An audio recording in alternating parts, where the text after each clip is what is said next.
Welcome to the anime version of Farewell My Concubine, guaranteed laughs. With a 9.4 Douban rating, it's rare like a unicorn, but I must discuss after watching. Viewers' reactions. Polarized, some await the sequel eagerly, others avoid a revisit, for reliving the boy's fate reopens their wounds.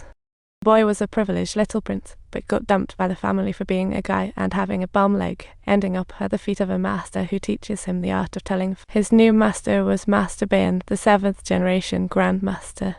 As he arrived, a muddy kid burst in like a tornado.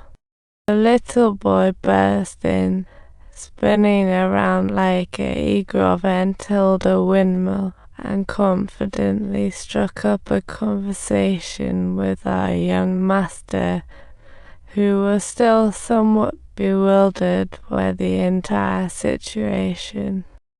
This guy would become the little prince's lifelong brotherly regret.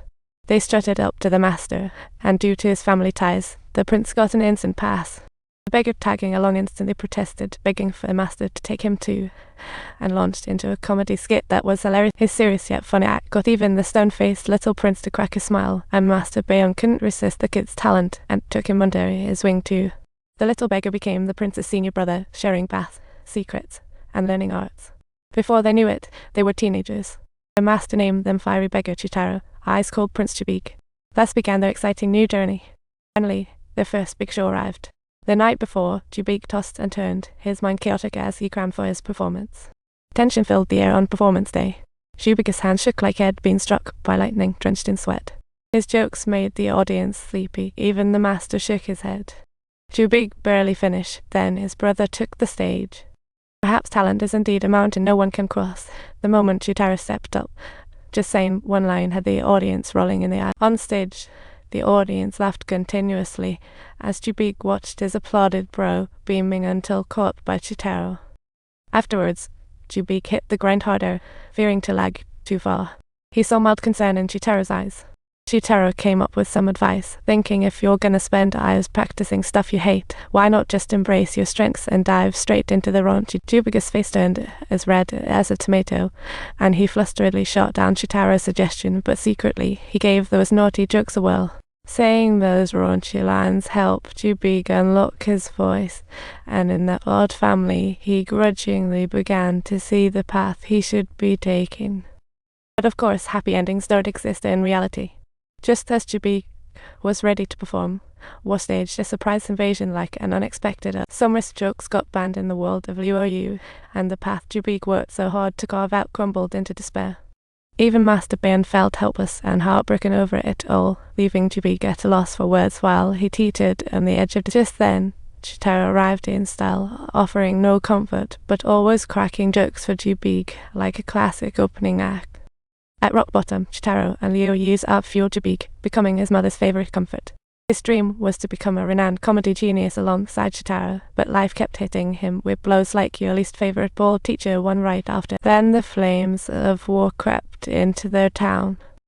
The master's disciples scattered like roaches with the lights on, leaving just Chitaro and Douban, which made the master worry and plan to send Douban to the countryside. Off went Chitaro to perform for the troops, while Douban exploded with rage, experiencing his first emotional meltdown. The master played the get out of my dojo card, leaving Douban silent with fear.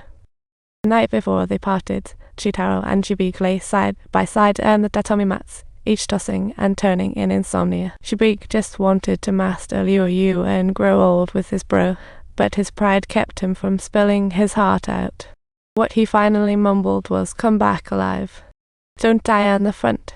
Upon hearing such remarks, Chitaro was struck as if by lightning, responding sharply, "What a rude thing to say. Why don't you simply allow me to sleep undisturbed here instead?" So Chitaro rambled on about Liu all night, while Douban didn't get a wink. Yawning and sleepless night dashed in his memory. The next day, Douban followed his master's wife to the countryside as a regular worker. When anxiety struck, had mumbled that one skit to himself, feeling like he was dancing with Chitaro in a dream.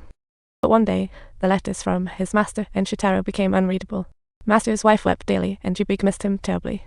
In this war-torn era, everyone knew the likely ending. It's usually the front lines. Yet, Douban still held on to hope every night, quietly reciting jokes, waiting for Chitara's return. When the war concluded, neither Master nor Chitara returned, so they trudged back home to continue waiting. If you enjoyed this story, don't forget to give us a thumbs up and subscribe to our channel.